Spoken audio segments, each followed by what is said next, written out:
kepada kita semua, yuk kita fokus. Ada target-target atau capaian-capaian pembelajaran di setiap kali kita pertemuan.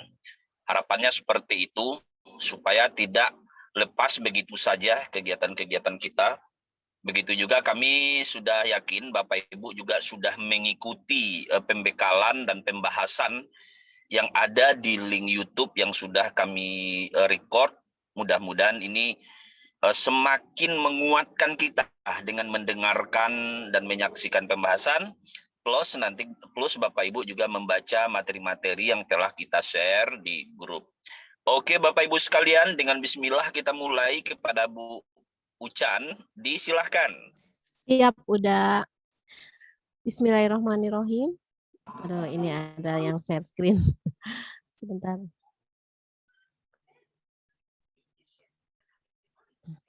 Bismillahirrahmanirrahim. Assalamualaikum warahmatullahi wabarakatuh. Waalaikumsalam warahmatullahi wabarakatuh. Alhamdulillahirabbil alamin wa bihi nasta'in ala umuri dunya waddin. Wassalatu wassalamu ala asrofil anbiya'i wal mursalin wa ala alihi wa sahbihi ajma'in. Rabbi shrahli sadri wa yassirli amri wahlul 'uqdatam min lisani yafqahu qawli. Amma ba'du. Puji dan syukur marilah kita panjatkan kehadirat Allah Subhanahu wa taala. Alhamdulillah pada malam hari ini kita dapat bertatap maya kembali dalam rangka persiapan pembekalan UPPPG. Shalawat serta salam selalu terlimpah curahkan kepada Habibana wa Nabiyana Muhammad sallallahu alaihi wasallam. Ketua DPW Agbai Sumbar yang kami hormati, Bapak Ibu peserta pembekalan yang kami hormati. Untuk lebih mengefektifkan waktu, marilah kita buka acara malam hari ini dengan bacaan basmalah bersama-sama. Bismillahirrahmanirrahim. Bismillahirrahmanirrahim. Selanjutnya, aduh, sebentar ini. Selanjutnya kami persilahkan kepada Pak Ari Melvi, SPDI MMMA untuk menyampaikan arahan dan pembekalannya. Tuh, lagi di jalan pastinya. Ya, sorry. Nih, saya lagi buka laptop juga di mobil dan ini di pinggir jalan. Maklumlah, kadang-kadang ya dari jalan ke jalan, nyampe rumahnya jam 1 gitu, nyampe rumahnya jam 12 gitu. Apapun itu, belajar di mana saja, kapan saja. Kan gitu prinsipnya, kata Om Nadim gitu kan. Baik, bismillahirrahmanirrahim. Assalamualaikum warahmatullahi wabarakatuh. Waalaikumsalam warahmatullahi wabarakatuh. Alhamdulillah wassalatu wassalamu ala Rasulillah sallallahu alaihi wasallam la nabiyya ba'daha ma ba'du. Allahumma shalli ala sayyidina Muhammad wa ala ali sayyidina Muhammad. Bapak Ibu yang sangat kami hormati, makasih Bu Ucan yang sudah open Zoom malam ini untuk kita bersama dan membuka kegiatan kita ini. Dan salam sehat, tetap semangat. Salam hormat saya kepada Bapak-bapak, Ibu-ibu, senior saya dari manapun itu. Tidak bisa saya sebutkan satu persatu. Dan salam hormat saya buat teman-teman sekalian dari seluruh penjuru tanah air yang pada malam hari ini kita merajut silaturahmi kembali dalam suasana pembelajaran kita, mempersiapkan diri untuk ujian pengetahuan yang insya Allah akan dilaksanakan sesuai jadwal di akhir bulan ini. Entah mengapa malam ini saya senang sekali bisa hadir bersama Bapak Ibu sekalian. Ada semacam chemistry gitu ya, bahasa orang sekarang, ada semacam chemistry, ada semacam rasa senang gitu. Mudah-mudahan nanti apa yang saya sampaikan itu dari hati sampainya di hati nanti. Amin. Karena ada pepatah mengatakan kullu ma kharaja min qalbin jalun fi qalbin. Apapun yang disampaikan kalau udah dari hati insya Allah akan sampai ke hati. Wa kullu ma kharaja min famin jalun fi uzunain. Dan apapun itu yang disampaikan kalau hanya sebatas di mulut saja, dia akan hanya sampai di telinga. Mudah-mudahan ini kita bicara dari hati ke hati, kemudian nanti kita record di pikiran kita, insya Allah nanti saat ujian kebayang-bayang deh materinya, kebayang-bayang kuncinya, kebayang-bayang jawabannya. Amin. Ya Rabbal Alamin. Baik Bapak Ibu sekalian, Pak Mahnizar senior dan bapak-bapak ibu-ibu lainnya, makasih Ya, banyak. Pak. Ya sehat-sehat selalu. Bapak Ibu nggak boleh sakit. Bapak Ibu nggak boleh Insya sakit. Allah. Nah, Bapak Ibu harus tetap Amin. sehat, tetap semangat. Kalau ada pantun satu Bapak Ibu-ibu, Ba'abana ka guru hari nan bada dilawi juo. Ba'abana ka rusuh hati yang pembelajaran kita lanjutkan juo. Yang ujian tetap kita persiapkan juo. Oke, ini ada yang share screen kayaknya nih. Halo Bu Ucan. Ya, baik Bapak Ibu Lupa tadi sekalian. settingannya. Oh, settingannya. Kadang-kadang kalau nengok wajah di kamera itu di layar itu terkejut-kejut kita kadang-kadang. Paling kalau ibu-ibu gitu kan. Tersepona-sepona kita. Oke. Bapak Ibu sekalian, tersepona itu bahasa lain dari terpesona. Ada aja udah ini. Iya, ayah-ayah wae bahasa Sundanya. Baik. Bapak Ibu sekalian, izin saya di grup kita ada beberapa motivasi yang kemarin saya sudah sampaikan bahwa Bapak Ibu sekalian, ini pesan terakhir kemarin saya sampaikan kepada Bapak Ibu bahwa ada banyak yang japri saya keluhannya sibuk ini, sibuk itu. Saya paham. Semua kita itu memiliki kesibukan kita masing-masing. Namun, untuk persiapan ujian atau UP ini, Bapak Ibu harus fokus, serius, dan sungguh-sungguh. Jangan sampai nanti Bapak Ibu, lelah Bapak Ibu di PPG berbulan-bulan, gagal karena tak lulus UP yang waktunya hanya beberapa jam saja. Ini perlu kita catat ini. Jadi print out materi dan contoh soal, baca dan pelajari, kerjakan latihan tryout di Google Form berulang-ulang dan di Telegram, simak pembahasan di YouTube. Itu pesan kemarin tuh. Kerja keras Bapak Ibu akan terbayar saat pengumuman hasilnya nanti. Bahwa Bapak Ibu lulus sertifikasi dan berhak menerima tunjangan profesi guru. Berpahit-pahit kita dahulu, bersenang-senang kita kemudian. Itu dia. Kemudian Bapak Ibu sekalian, ada lagi kemarin itu, mohon bantu saya agar Bapak Ibu lulus. Yang dibantu itu saya. Ini bahasa apa namanya itu ya? Semacam bahasa apalah. Kayak orang main biliar yang ditembak yang ditembaknya sebenarnya Bapak Ibu, tetapi diarahkan ke saya gitu ya. Jadi mohon bantu Bapak Ibu. Bantu saya agar Bapak Ibu lulus. Jadi gimana caranya? Kerjakan soal, baca file, simak pembahasan, wakafkan waktu 1 jam 1 hari untuk membaca, mengulang-ulang latihan dan membaca materi. Nah, ini prinsipnya tetap sama. Cari 1000 alasan untuk bisa lulus. Jangan cari 1 alasan pun untuk tidak lulus. Kesungguhan kita Bapak Ibu berbanding lurus dengan hasil yang akan diperoleh nanti. Manjada wajada. Ini di grup kita. Nah, saya yakin ini sudah dibaca, dipelajari. Ada beberapa yang ragu-ragu, skip aja yang ragu-ragu itu dulu.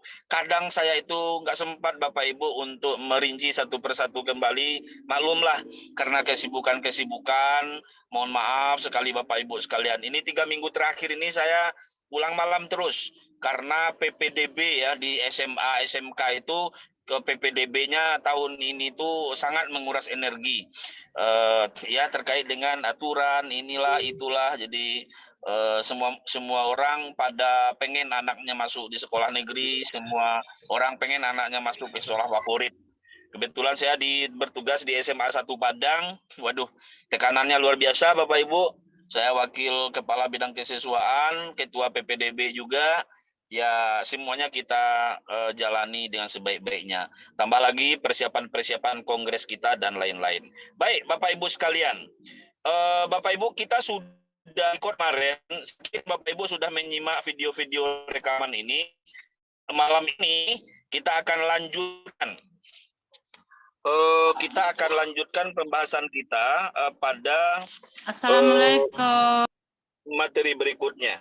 Baik Bapak Ibu sekalian, pada materi berikutnya sebentar. Nah, kemarin kita sudah sampai ke materi ini. Kita sudah sampai ke materi sejarah.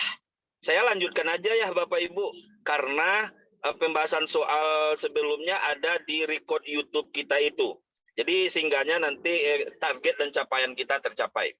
Nah, di kisi-kisi nomor 23 itu nanti Bapak Ibu nanti akan diberikan data dan informasi sejarah tentang perkembangan dakwah, pendidikan dan kebudayaan pada masa dinasti Umayyah. Mahasiswa dapat mendeteksi perkembangan dakwah pendidikan dan kebudayaan pada masa dinasti Umayyah. Nah, ini contoh soalnya. Ini kalau soal-soal yang ini singkat-singkat aja nih Bapak Ibu.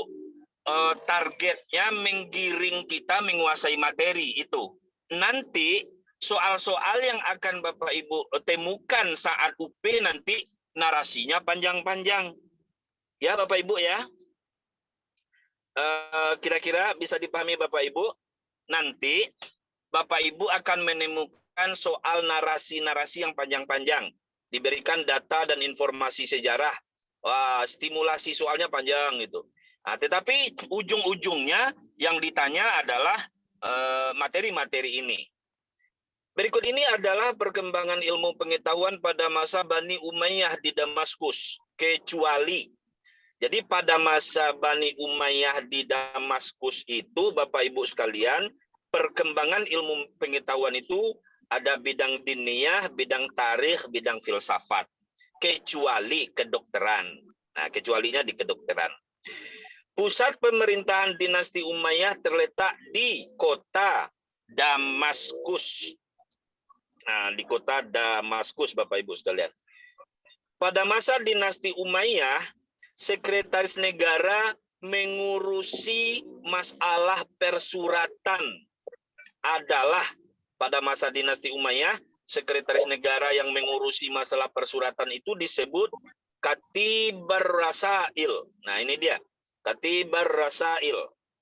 Jadi sekretaris negara itu Mensesnek itu disebut dengan Katibar Rasail. Kemudian lagi kita lanjut Bapak Ibu sekalian. Istilah-istilah ini tolong kita kuasai Bapak Ibu, familiar oleh kita hendaknya istilah-istilah ini. Lanjut. Sikap Umar bin Abdul Aziz setelah menjadi khalifah. Nah, jadi Umar itu yang terkenal ada dua di dalam pemerintahan Islam itu Bapak Ibu, ada Umar bin Khattab yang terkenal dengan keadilan dan zuhudnya. Sama jugalah dengan Umar bin Abdul Aziz. Umar bin Abdul Aziz ini juga terkenal dengan hidup sederhananya. Jadi gaya hidup, style hidup dan gaya kepemimpinan Umar bin Abdul Aziz ini terkenal dengan kesederhanaannya memimpin. Kemudian bahasa resmi Daulah Bani Umayyah adalah bahasa Arab. Jadi bahasa resmi Daulah Bani Umayyah itu bahasa Arab. Bapak Ibu, soal kita ini ada sekitar 500 lebih Bapak Ibu. Insya Allah kita akan bahas. Satu kisi-kisi itu bisa beberapa butir materi. Nah, ini materi ini Bapak Ibu. Jadi kisi-kisi nomor 24 itu nanti kita akan diberi informasi dan data tentang perluasan dakwah. Perluasan dakwah dan wilayah pada masa dinasti Umayyah. Kita dapat mendeteksi perluasan dakwah dan wilayah pada masa dinasti Umayyah. Target jawabannya mendeteksi perluasan wilayah. Wilayah-wilayah mana saja yang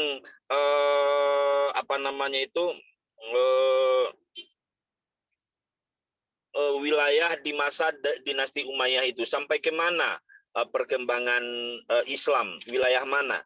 Nah, itu dia. Nanti Bapak Ibu sekalian bisa nanti ini dibaca, filenya wajib Bapak Ibu print, wajib Bapak Ibu baca, wajib kita ulang-ulang. Nah, ini kisah tentang Ali kita lewatkan aja. Karena panjang nih. Panjang nih Bapak Ibu sekalian. Kemudian lagi, nah kita lanjut ke sini. Diberikan data dan informasi sejarah tentang perkembangan dakwah dan pendidikan pada masa dinasti Abbasiyah. Mahasiswa dapat membandingkan perkembangan dakwah dan pendidikan dan kebudayaan antara masa dinasti Abbasiyah dengan dinasti Umayyah. Bapak Ibu sekalian, sebelum kita ke dinasti Abbasiyah, kita tuntaskan dulu dinasti Umayyah itu Bapak Ibu sekalian, pemimpin terakhirnya yaitu Marwan bin Muhammad pada tahun 750. Pusat kekuasaan dinasti Umayyah di Damaskus berhasil digulingkan oleh pemberontakan yang dilakukan pasukan dinasti Abbasiyah. Dengan demikian, pemerintahan dinasti Umayyah di Jazirah Arab dan kawasan timur dapat dinyatakan berakhir. Pembahasan tentang narasi di atas di channel YouTube sebelumnya sudah kita bahas ya Bapak Ibu sekalian. Sekarang kita masuk pada sejarah dinasti Abbasiyah. Nanti yang ditanya pada kisi-kisi nomor 25 itu membandingkan perkembangan dakwah pendidikan pada masa dinasti Abbasiyah. Jadi Bapak Ibu nanti bisa membandingkannya dengan dinasti Umayyah. Nah, kita baca redaksi contoh soalnya. Contoh soalnya. Baiklah Bapak Ibu sekalian. Dalam upaya memajukan pendidikan dan mengembangkan ilmu pengetahuan Al-Ma'mun menetapkan kebijakan politik pendidikan sebagaimana digambarkan oleh Philip Kahiti, seorang sejarawan. Jadi yang terkenal tuh khalifahnya Khalifah Al-Ma'mun. Pertama, ini jawabannya E ya, jawaban A, B, C dan benar. Apa kebijakan politik pendidikan yang dilakukan oleh Al-Ma'mun sehingga pendidikan pada masa Bani Abbasiyah itu maju? Satu, A, mendirikan perpustakaan Baitul Hikmah yang di dalamnya orang bisa membaca, menulis dan berdiskusi. Ilmu keislaman muncul dan berkembang pada masa ini seperti ulumul Quran, ilmu qiraat, ilmu hadis, ilmu kalam dan lain-lain. Termasuk muncul dan berkembangnya fikih dan usul fikih dalam 4 mazhab seperti Imam Syafi'i, Maliki, Hambali, Hanafi. Itu di masa Bani Abbasiyah itu. Filsafat, matematika, ilmu alam, metafisika, geometri, aljabar, aritmatika, astronomi, kedokteran, kimia, musik. Itu berkembang pada masa Bani Abbasiyah. Penterjemahan buku-buku yang berisi tentang ilmu pengetahuan dari bahasa Yunani, Persia, dan India ke dalam bahasa Arab. Inilah kebijakan politik pendidikan yang dilakukan oleh Khalifah Al-Ma'mun sehingga peradaban pendidikan pada masa itu luar biasa maju pesat. Ini sejalan dengan materi PAI kelas 12, tepatnya di semester kedua. Di situ di buku PAI itu diceritakan, bayangkan Bapak Ibu, pada masa itu berlakulah sebuah kultur masyarakat, yaitu tradisi ilmiah. Tradisi ilmiah menjadi kultur di tengah masyarakat. Orang akan malu kalau tidak menuntut ilmu. Para ulama, para filosof, para ilmuwan yang melahirkan karya-karya itu, buku hasil karyanya itu ditimbang, kemudian diberilah penghargaan oleh kerajaan, oleh khalifah berupa emas. Berapa berat buku yang ditulisnya, maka diberikan pula emas seberat buku itu. Begitulah perhatian pemerintah terhadap ilmu dan ilmuwan pada masa itu. Jadi tradisi ilmiah, pustaka-pustaka luar biasa rame, dan penterjemahan filsafat Yunani kuno itu berkembang. Lahirlah para filosof-filosof besar. Universitas yang terkenal pada masa itu, ini kisi-kisi nomor 26, yang ditanya nanti membedakan kondisi sosial kemasyarakatan. Kondisi kemasyarakatan pada masa Khulafaur Rasyidin. Jadi nanti mahasiswa mampu membedakan kondisi sosial kemasyarakatan tersebut dengan kondisi sosial kemasyarakatan pada masa Khulafaur Rasyidin. Nah, pada materi sebelumnya kita sudah membahas bagaimana perkembangan Islam pada masa Abu Bakar, Umar, Utsman, dan Ali, kemudian dinasti Umayyah, kemudian lanjut dinasti Abbasiyah. Sekarang kita bandingkan. Universitas yang terkenal pada masa itu yang dibangun oleh Perdana Menteri Nizamul Muluk dari Khalifah Harun ar-Rasyid. Jadi nama universitasnya adalah Nizamiyah. Nizamiyah, Bapak Ibu sekalian. Kemudian lanjut Bapak Ibu sekalian. Pada masa Abbasiyah, Khalifah yang sangat cinta kepada ilmu, pengetahuan, baik belajar maupun dalam hal membangun fasilitas belajar seperti sekolah, perpustakaan, menyediakan guru, dan membentuk gerakan terjemahan. Siapa khalifahnya? Khalifah Harun ar-Rasyid. Ini yang terkenal itu Khalifah Harun ar-Rasyid. Ya.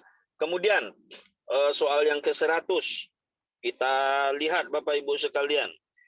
Pindahnya ibu kota, faktor kemajuan peradaban dinasti pada masa Bani Abbasiyah itu di bidang politik.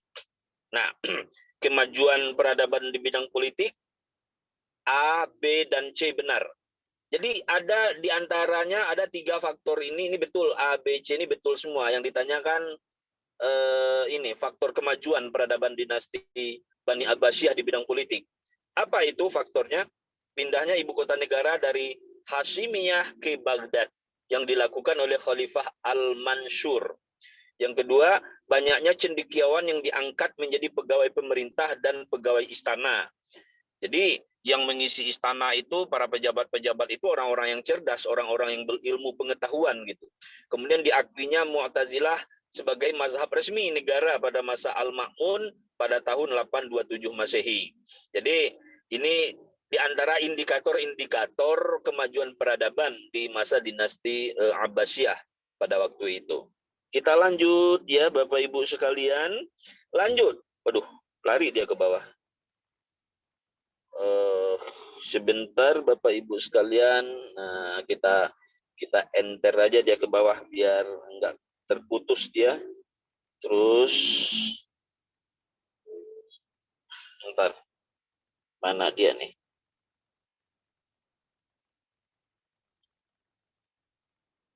Bentar Bapak Ibu.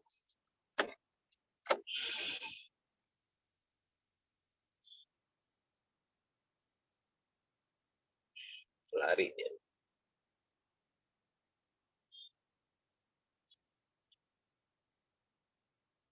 Nah, lanjut ke soal berikutnya, nomor 101. Faktor kemajuan peradaban dinasti Abbasiyah di bidang sosiografi. A. Meningkatnya kemakmuran umat Islam. B. Luasnya wilayah kekuasaan Islam menyebabkan banyak orang Romawi dan Persia yang masuk Islam dan kemudian menjadi Muslim yang taat. C. Terjadinya asimilasi antara bangsa Arab dengan bangsa-bangsa lain yang lebih dahulu mengalami perkembangan dalam bidang ilmu pengetahuan dan gerakan penterjemahan buku filsafat. D. A, B, dan C benar. Jadi Bapak Ibu sekalian, kita diarahkan di sini mengetahui materi. Apa saja faktor kemajuan peradaban Islam? Faktor yang menyebabkan dinasti Abbasiyah itu maju dari sudut sosiografi. Ini dia faktornya Bapak Ibu. Rakyatnya makmur, kemudian wilayah kekuasaan luas, sehingga orang Romawi dan Persia itu kan dua kerajaan yang maju sangat itu. Kerajaan superpower dulu. Nah, kemudian mereka udah banyak yang masuk Islam dan negara-negaranya juga banyak ditaklukkan. Kemudian terjadi asimilasi antara bangsa Arab dengan bangsa-bangsa lain. Jadi kalau ingin maju itu Bapak Ibu memang harus kolaboratif. Kalau ingin maju itu memang harus kolaboratif. Pada masa Abbasiyah, bentar ada sudah kita mute all dulu ya. Oke. Pada masa Abbasiyah, khalifah yang berhasil mewujudkan keamanan, kedamaian, serta kesejahteraan rakyat, mendirikan Baitul Hikmah, membangun Majelis Al-Muzakarah adalah Khalifah Al-Ma'mun. Nah, ini dia. Khalifah Al-Ma'mun. Kemudian pada masa Abbasiyah, khalifah yang sangat cinta pada ilmu pengetahuan, baik belajar maupun dalam hal membangun fasilitas belajar seperti sekolah, perpustakaan, dan seterusnya. Siapakah khalifahnya? Khalifah Harun ar-Rasyid. Pada masa Abbasiyah di mana dikenal sebagai masa keemasan Islam, bahasa orang bahasa orang Padangnya the golden age of Islam. Wah, di masa siapa itu? Khalifah Al-Ma'mun. Jadi pada masa Abbasiyah dikenal the golden age of Islam, puncak kejayaan, masa keemasan. Jadi kalau ingin maju peradaban itu, ilmu pengetahuannya harus maju. Jadi kemajuan ilmu pengetahuan menjadi dasar untuk kemajuan sebuah peradaban. Kalau peradabannya sudah maju, negara akan kuat. Kalau negara akan kuat, kita tidak bisa dipandang remeh oleh masyarakat atau bangsa lain. Dalam upaya memajukan pendidikan dan pengembangan ilmu pengetahuan, Al-Ma'mun menetapkan kebijakan politik. Ini yang tadi ini Bapak Ibu sekalian. Yang tadi ini, perpustakaan, kemudian berkembangnya ilmu-ilmu, baik ilmu agama maupun ilmu eksakta, penterjemahan, dan seterusnya. Kondisi sosial pada masa kepemimpinan dinasti Abbasiyah itu rakyatnya tentram, stabilitas politiknya aman, terkendali, tidak ada gejolak. Jadi kunci kemajuan sebuah negara atau peradaban atau khilafah itu di masa Abbasiyah itu ini dia, rakyatnya makmur, tidak ada demo, tidak ada pemberontakan, politiknya stabil. Ya majulah negara pada waktu. Jadi orang bagaimana fokus, bagaimana meningkatkan ilmu pengetahuan. Kemudian Bapak Ibu sekalian, di kisi-kisi nomor 27 nanti perluasan wilayah, perkembangan dakwah dan perluasan wilayah Islam pada masa dinasti Abbasiyah. Perkembangan daerah kekuasaan Bani Abbasiyah meliputi daerah sebagai berikut kecuali. Jadi pada masa Bani Abbasiyah itu Islam sudah masuk di Madinah, Baghdad, Kairo, Mesir, Yerusalem, Mekah, Konstantinopel, kecuali Afghanistan. Yang ditanya kecualinya di sini. Di kisi-kisi nomor 28. Nah, sekarang kita masuk kepada Islam di Nusantara. Islam di Nusantara atau Islam masuk ke tanah Indonesia, Bapak Ibu sekalian. Nah, jadi nanti Bapak Ibu, kita akan disajikan sejarah, data dan informasi sejarah masuknya Islam ke Nusantara. Nanti kita harus bisa mengidentifikasikan dengan tepat jalur masuknya Islam ke Nusantara. Nah, menurut Snogronye, bahwa Islam di Indonesia berasal dari Gujarat, India, dengan alasan di bawah ini, kecuali. Ini menurut Snogronye ini, kecuali. Nah, di sini yang ditanya di kecualinya. Kurangnya bukti bangsa Arab yang datang menyebarkan Islam ke Nusantara, hubungan dagang antara Indonesia dan India telah lama terjalin. Batu-batu nisan yang ada di Sumatera itu berasal dari Gujarat. Inskripsi tertua tentang Islam yang terdapat di Sumatera menggambarkan hubungan dagang antara Sumatera dan Gujarat. Bapak Ibu, Snogronye ini kan pakar sejarah, tetapi dia kan orientalis. Orientalis dia Bapak Ibu sekalian. Nah, menurut dia bahwa Islam di Indonesia berasal dari Gujarat, India dengan alasan di bawah ini. Nah, alasannya kecualinya apa? Batu-batu nisan yang ada di Sumatera itu berasal dari Gujarat. Kalau menurut beliau, Islam masuk abad ke-13 gitu. Pendapat yang menyatakan Islam berasal dari Persia adalah dengan bukti-bukti bahwa beberapa unsur kebudayaan Persia, khususnya Syiah, yang ada dalam kebudayaan Islam di Nusantara. Berkembangnya ajaran Syekh Siti Jenar dengan ajarannya Manunggaling Kaula Gusti, sama dengan ajaran Al-Hallaj, Wahdatul Wujud. A, B, dan D benar. D-nya cara mengajarkan baca Al-Quran dengan sistem mengeja huruf Aran atau Arab, terutama tanda-tanda bunyi harokat. Nah, ini dia Bapak Ibu sekalian yang mengatakan bahwa Islam itu berasal dari Persia. Islam di Nusantara berasal dari Persia. Nah, teori Persia ini Bapak Ibu sekalian menyatakan Islam yang datang ke Nusantara itu berasal dari Persia, bukan dari India dan Arab. Teori ini didasarkan pada alasan, ini dia alasannya. Seperti yang tadi di atas disebutkan. adanya beberapa unsur kebudayaan Persia, khususnya Syiah yang ada dalam kebudayaan Islam di Nusantara, penggunaan istilah bahasa Persia dalam sistem mengeja huruf Arab, peringatan Asyuro atau 10 Muharram sebagai salah satu hari yang diperingati oleh kaum Syiah, yakni hari wafatnya Husain bin Abi Thalib di padang Karbala. A, B, C benar. Kemudian lanjut Bapak Ibu sekalian, seorang tokoh yang menolak kala Islam masuk abad ke-7. Seorang tokoh yang menolak pendapat-pendapat di atas, kemudian beliau berpendapat Islam itu masuk abad ke-7. Ini maksud redaksinya nih. Yang ketika itu kekuasaan dipimpin oleh Khalifah Umayyah Arab, sedangkan Persia belum menduduki kepemimpinan dunia Islam. Selain itu, masuknya Islam yang suatu wilayah juga identik dengan langsung berdirinya sebuah kekuasaan politik Islam. Tokoh yang dimaksud adalah A. Hamka, B. Quraish Shihab, C. Mukti Ali, D. Abdurrahman Wahid.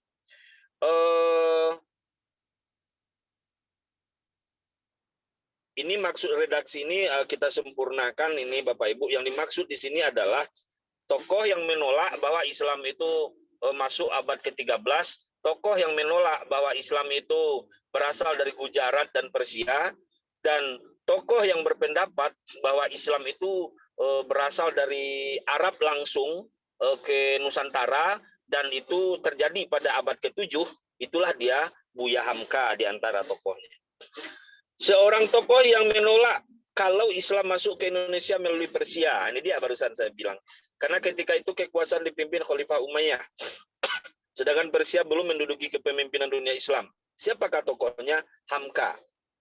Jadi Hamka itu menolak pendapat bahwa Islam itu dari Persia, Islam di Nusantara ini dari Persia, Islam di Nusantara ini dari Gujarat. Ditolak oleh Hamka dengan bukti-bukti sejarah yang autentik. Itu tepatnya pelajaran kelas 12 SMA di semester 1. Nah, jelas sejelas-jelasnya di situ dijelaskan. Kebetulan saya juga mengajarkan materi ini untuk anak-anak di kelas 12 itu Bapak Ibu. Nah, faktor yang menyebabkan Islam mudah diterima dan berkembang di Nusantara antara lain syarat-syarat masuk Islam sangat mudah. Seorang telah dianggap masuk Islam bila ia telah mengucap 2 kalimat syahadat.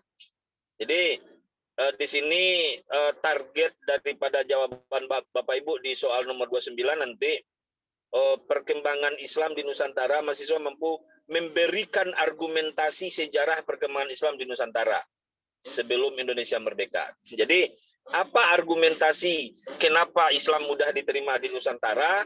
Di antaranya ini Bapak Ibu sekalian. Ajaran Islam tidak mengenal kasta. Upacara-upacara keagamaan Islam, ajaran Islam sangat sederhana, tidak harus mengeluarkan biaya banyak. Agama Islam yang menyebar di Indonesia disesuaikan dengan adat tradisi Nusantara.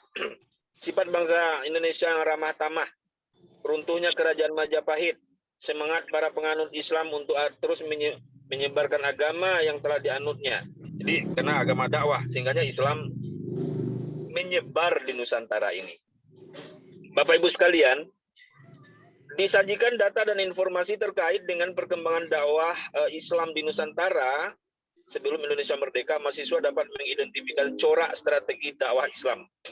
Nah, Bapak Ibu, corak dan strategi dakwah Islam di Nusantara ini diantaranya yang dilakukan oleh Wali Songo. Dakwah Islam di Nusantara dengan cara-cara dakwah dengan cara-cara sebagai berikut. Mau'izah hasanah, teladan yang baik, lemah lembut, tidak memusnahkan budaya dan adat masyarakat setempat, namun dengan sedikit demi sedikit menyisipkan ajaran-ajaran dan nilai-nilai Islam dalam kehidupan mereka. Jadi jawabannya semuanya benar. Jadi begini Bapak Ibu, yang menjadi poin penting adalah bahwa Islam ini masuk ke Nusantara bukan melalui ekspansif. Apa yang dimaksud dengan ekspansif? Ekspansif itu peperangan, penaklukan. Islam masuk ke Nusantara itu bukan melalui penjajahan atau penaklukan. Tapi Islam masuk ke Nusantara itu melalui secara serta-merta hubungan dagang antara Arab dan pribumi. Kemudian hubungan pernikahan antara pedagang dengan wanita pribumi. Kemudian hubungan pendekatan politik, masuk Islamnya para raja-raja dan tokoh-tokoh. Kemudian berkembangnya Islam juga karena pendekatan tasawuf. Karena kajian tasawuf itu hampir-hampir mirip dengan kajian-kajian Hindu, gitu kan, Buddha pada waktu itu. Sehingganya respect lah para penganut-penganut agama sebelumnya dengan Islam. Jadi sehingganya Bapak Ibu sekalian, masuknya Islam ke Nusantara itu dia berasimilasi dia. Kebudayaan juga begitu. Contoh, Bapak tengok masjid di Demak itu, Masjid Agung Demak itu, dia atapnya itu mirip puranya orang Hindu. Nah, jadi begitulah cara-cara Islam masuk ke Nusantara itu dengan menghormati kultur yang sudah ada gitu. Jadi itu kira-kira Bapak Ibu sekalian. Sehingganya Islam di Nusantara bisa berkembang gitu. Baik, untuk soal nomor 31 kita lanjutkan oleh Bu Ucan. Kepada Bu Ucan disilahkan. Naruda.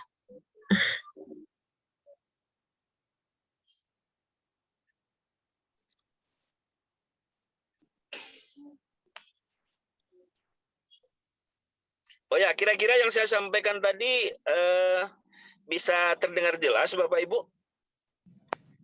Bisa Pak, jelas sekali Pak. Sekali, Pak. Alhamdulillah. Alhamdulillah. Terima kasih banyak. Selanjutnya akan dilanjutkan oleh Bu Ucan. Boleh bertanya, Pak? Mohon izin senior. Boleh, silakan. Boleh bertanya, Pak? Galvi, ini mohon izin nih soal-soalnya kalau bisa nanti dibagikan nih filenya senior. Oh, sudah saya bagikan di grup tryout UPPPG. Di grup WA-nya sudah kita bagikan dan juga di grup Telegramnya. Bagi yang belum bergabung, bergabunglah di grup peserta itu ya Bapak Ibu ya. Supaya nanti kita dapat ilmunya, siap untuk ujian, lulus semuanya. Oke, kita lanjutkan dulu materi sama Bu Ucan. Kita akan mengejarkan target capaian materi kita ini dulu. Pertanyaan menyusul nanti ya Bapak Ibu ya. Ya. Pak. Lanjut, Pak. Udah barusan sampai nomor berapa ya? Sekarang nomor 3 orang 32 nomor teteh, 32 teh. Ngundutan. Ngundutan wae. Kisi-kisi nomor 31. Kisi-kisi nomor 31 soal nomor 114. Ternyata ada Kang Wawan di sini.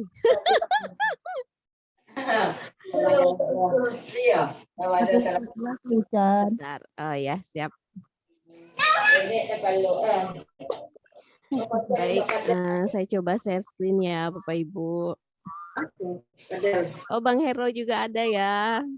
Oh, luar biasa. Hadir dong. Hadir dong. Baik Bapak Ibu, tanpa mengurangi rasa hormat, izinkan saya membahas soal-soal yang ada yang sudah di. Teh Ucan diperbesar layarnya dikit. Oh, baik. Cukup? Udah cukup. Lagi. Udah cukup. Ya. Udah kelihatan Bapak Ibu? Dikit lagi. Ini udah 150 loh. Cukup itu Bu, cukup Bu. Cukup ya. Assalamualaikum. Baik Bapak Ibu, tadi sudah sampai ke kisi-kisi nomor 31. Sekarang kita lanjutkan ke kisi-kisi nomor 32. Disajikan data dan informasi sejarah masuknya Islam, strategi dakwah dan perkembangan Islam di Afrika. Mahasiswa mampu menelaah sejarah masuknya Islam, strategi dakwah dan perkembangan Islam di Afrika. Jadi Bapak Ibu di sini akan dibahas mengenai sejarah masuknya Islam dan strategi perkembangan Islam di Afrika. Nah, agama Islam masuk ke daratan Afrika itu pada masa Khalifah, pada masa Khalifah Umar bin Khattab. Ya. Baik, selanjutnya Islam masuk di Afrika Timur ditandai dengan Faktor Islamisasi tampak jelas dengan kedatangan dan eksploitasi Islam di Afrika Selatan. Baik, nah ditandai dengan faktor Islamisasi tampak jelas dengan kedatangan dan ekspansi Islam ke Afrika Selatan. Nah, kita lanjutkan. Tokoh yang menyebarkan agama Islam di daerah Cape Town, Afrika, Syekh Yusuf dan Tuan Guru. Ya. Kemudian kisi nomor 33 disajikan sejarah masuknya Islam di Amerika. Nah, Sebentar, saya mute dulu ya. Perkembangan Islam di Amerika salah satunya dibentuk untuk menghapus dukungan terhadap Islam radikal dan terorisme, serta memperkuat institusi yang demokratis di Timur Tengah dan dunia Islam dengan mendukung usaha reformasi Islam yang disebut Free Muslim Coalition, ya, disebut dengan Free Muslim Coalition. Oke, selanjutnya organisasi Islam yang lainnya di Amerika Serikat yang menangani permasalahan masyarakat Islam di Amerika disebut Muslim Public Affairs Council atau MPAC, ya, Bapak Ibu. Ini organisasi Islam yang lain yang ada di Amerika yang menangani permasalahan masyarakat Islam. Kemudian ada organisasi Islam paling besar yang mengakomodasi kepentingan Muslim di Amerika Serikat, yaitu Council on American Islamic Relations atau CAIR, ya, CAIR, ya. Gitu. Selanjutnya, misi utamanya adalah membangkitkan kesadaran orang Afrika Amerika tentang Islam. Untuk tujuan ini, pada tahun 1913, ia mendirikan Morris Science Temple di New Jersey. Ya, itu adalah Nobel Drew Ali. Ya, ini adalah tokohnya yang mendirikan Morris Science Temple di New York. Ya. Selanjutnya, di Chicago, ia bukan hanya mendirikan masjid yang mereka sebut dengan The Temple of Islam, tetapi juga sebuah surat kabar Muhammad Speaks, juga Universitas Islam. Nah, Elijah Muhammad, ya, universitasnya juga didirikan oleh di Chicago itu. Kemudian Elijah Muhammad di Chicago mendirikan Black Muslim yang mengambil prinsipnya itu adalah ajaran agama Islam yang tidak membedakan warna kulit. Oke. Selanjutnya, menurut guru besar sejarawan Universitas California, Berkeley, Amerika Serikat, yakni Neza Al-Shayad, beliau mengungkapkan ada beberapa faktor yang mendorong bangsa Arab melakukan ekspansi wilayah-wilayah di luar Arab. Kecuali, ingat ya Bapak Ibu, kecuali yaitu membendung eksploitasi rezim Bizantium. Ya, ini kecuali ya. Kemudian di kisi-kisi nomor 34, di sini disajikan sejarah masuknya Islam dan strategi di perkembangan Islam di Eropa. Nah, mahasiswa mampu menelaah sejarah masuknya Islam di Eropa dan perkembangan dakwahnya, strateginya seperti apa. Nah, selanjutnya di nomor 127 di Belanda, Abdul Wahid van Bommel mendirikan organisasi Islam seperti Federation Organisaties Muslim Nederland yang kemudian diubah menjadi Islamic Informed, apa ini kehalangan ya? Belum adalah perjuangan. Ya. Perjuangan di situ jawabannya adalah berjuang menuntut hak agar dapat menunaikan salat wajib 5 waktu termasuk salat Jumat. Ya. Bukti sejarah bahwa Islam berkembang dengan aman di Inggris adalah berdirinya masjid yang menampung 4.000 jamaah dan dilengkapi perpustakaan. Juga ada bank Islam yang beroperasi di sana. Nama masjidnya adalah Masjid Agung Central Mosque Regents Park. Ya. Selanjutnya, nomor selanjutnya, bukti sejarah dakwah Islam berkembang dengan baik di Belanda adalah berdirinya masjid di Hesuredspain, Den Haag. Nama masjid tersebut adalah Masjid Al-Hikmah. Ya. Nomor 130. Organisasi keislaman yang berkembang di Inggris adalah the Islamic Council of Europe, iya. The Union of Muslim Organization, iya. The Association for British Muslim, iya. Jadi jawabannya ABCD benar. A, B, C, dan D benar. Benar. Ya. Organisasi keislaman yang berkembang di Inggris yang bertugas sebagai pengawas Jangan kebudayaan terlalu cepat, Eropa. Bu. Baik, siap. Islamic Council of Kalau bisa Bu, yang ABC yang bukan jawaban itu juga kita bahas Bu. Baik, nanti dibahas sama Uda, saya hanya membacakan ya Bapak Ibu. Oke, selanjutnya. 171. Organisasi keislaman yang berkembang di Inggris yang bertugas sebagai pengawas kebudayaan Eropa adalah the Islamic Council of Europe. Ya, ini organisasi keislaman yang berkembang di Inggris, tapi yang bertugas sebagai pengawas kebudayaan adalah the Islamic Council of Europe. Oke. Pada tahun selanjutnya 132, pada tahun 1922 telah berdiri sebuah masjid yang sangat megah di ibu kota Prancis. Di Paris, masjid tersebut bernama Raya Yusuf. Baik, nomor selanjutnya 133. Alasan Islam berkembang di Prancis adalah peran buruh migran asal Afrika dan sebagian Asia itu membuat agama Islam berkembang dengan pesat. Ya, jawabannya benar. Kemudian Islam berkembang melalui imigran dari negeri Maghribi seperti Aljazair, Libya, Maroko, Mauritania, dan lain-lain.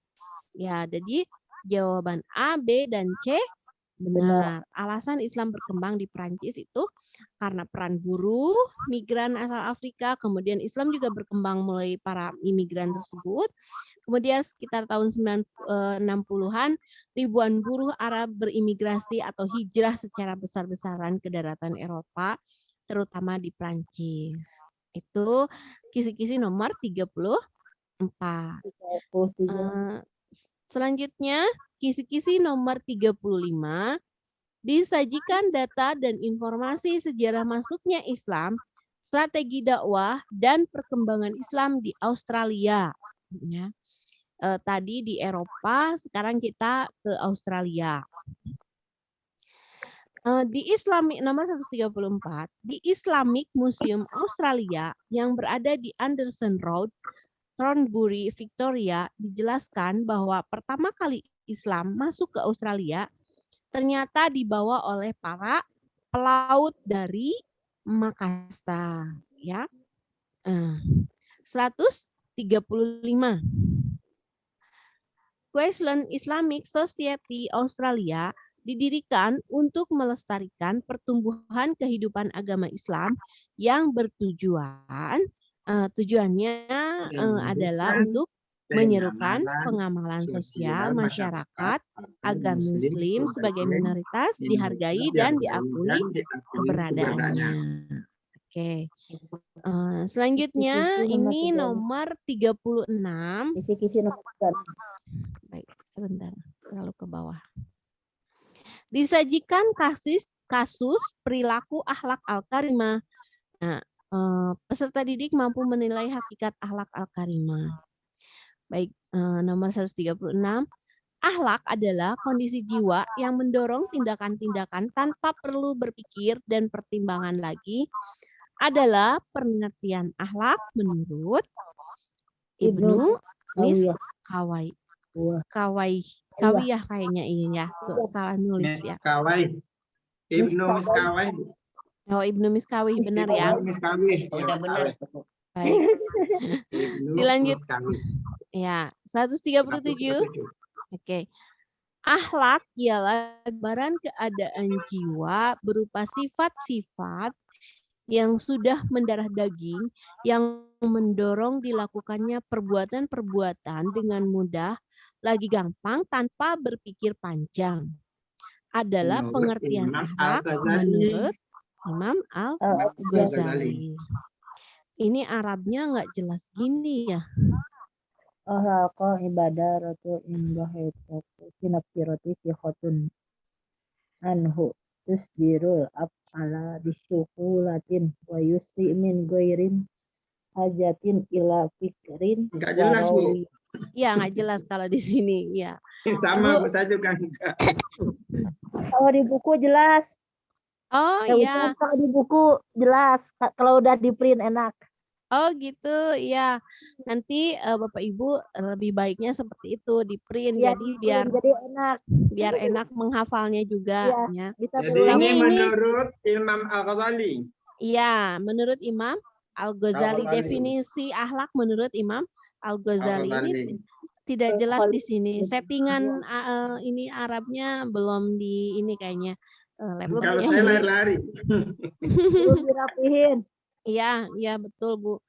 Kemudian yang di bawah ini merupakan definisi akhlak yang dikemukakan oleh Ibnu Ibnu Maskawi tadi, Bu. Ibnu Maskawi ya, Bapak Ibu.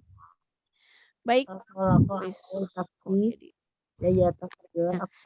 Kisi-kisi nomor 37 diberikan narasi ilustrasi tentang potensi kuwah al-ilmi. Ya. Target jawabannya kuwah al-ilmi adalah kekuatan yang berasal dari akal. Dengan akal inilah manusia dapat dengan mudah membedakan mana yang jujur, mana yang bohong dalam berbicara, mana yang benar, dan mana yang salah dalam mengambil keputusan, mana yang baik, mana yang buruk dalam bertindak. Kekuatan inilah yang menjadi pembeda manusia dengan binatang. Kebalikan dari kuwah al-ilmi adalah lemahnya ilmu atau kebodohan. Terbagi dalam dua konsep. Ada razilah al-khib dan razilah al-balah. Razilah al-khab terdiri dari ad-daha tertipu dan al-jarbazah lemah berpikir, yaitu logikanya kurang sehat atau kurang lurus sehingga ketika mengambil kesimpulan seringkali tidak benar apa yang dikatakannya. Sinyalnya jelek. Bukan. Ya? Sinyalnya jelek. Ini masih kelihatan apa tidak share Suaranya. screen saya? Kedengaran. Jelas kok, Bu. Jelas kok. Jelas. Jelas kok. Berarti jaringan Oke. sana enggak bagus. Oke, siap. Sementara razilah al-balah terdiri dari 3 hal. Pertama, kebodohan sebab karena kurang pengalaman belajar. Kedua, kebodohan sebab dari bawaan seperti idiot. Dan ketiga, kebodohan sebab hilangnya akal atau gila. Nah, ini ada soalnya di bawahnya. Kekuatan dari akal yang dengan akal ilmiah manusia dapat dengan mudah membedakan mana yang jujur dan mana yang bohong dalam berbicara, mana yang benar dan mana yang salah dalam mengambil keputusan, mana yang baik dan mana yang buruk dalam bertindak, disebut dengan kuwah al-ilmi. Oke. Al-Ghazali dalam kitab Mizan Al-Amal mengatakan bahwa potensi jiwa hikmah sebagai konsep mencakup di bawah ini. Masih kuwah al-ilmi. Masih di kuwah al-ilmi. Al-ilmi. Selanjutnya, di bawah ini yang dimaksud dengan husnu at-tabdir menurut Al-Ghazali adalah baik pemikirannya, ya. 143. Di bawah ini yang dimaksud dengan judat az-zihin menurut Al-Ghazali adalah jernih pemikirannya. Oke. Selanjutnya, di bawah ini yang dimaksud dengan sikobah ar-rayi menurut Al-Ghazali adalah tajam pemikirannya. Dan selanjutnya 145, di bawah ini yang dimaksud dengan shawab mohon maaf terlalu ke bawah. Azan menurut Al-Ghazali adalah tepat pemikirannya. Shawab azan tepat pemikirannya.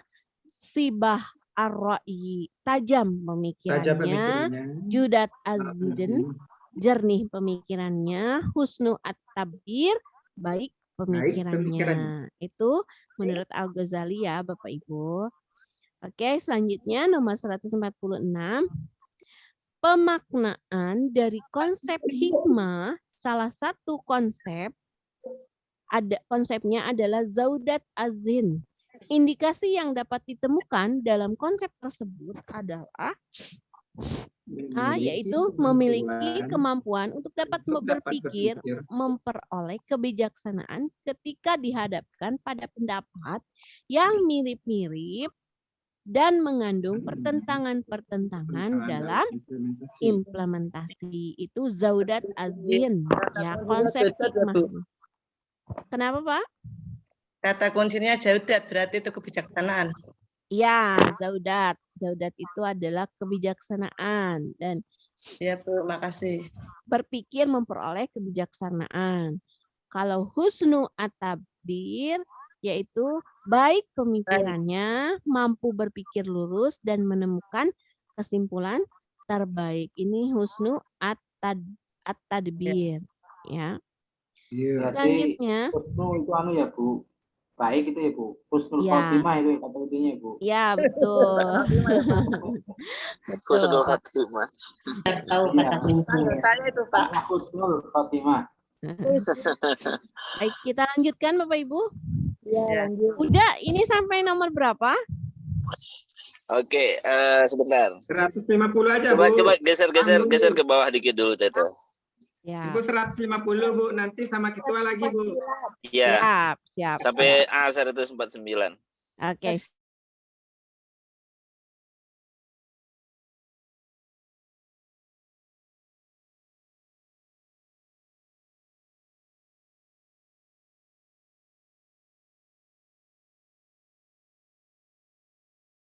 Memilikinya dengan sebab akibat yang menghasilkan kemaslahatan dan dalam kehidupan bermasyarakat. Nah, ini untuk si Qobah ar-Ra'yi.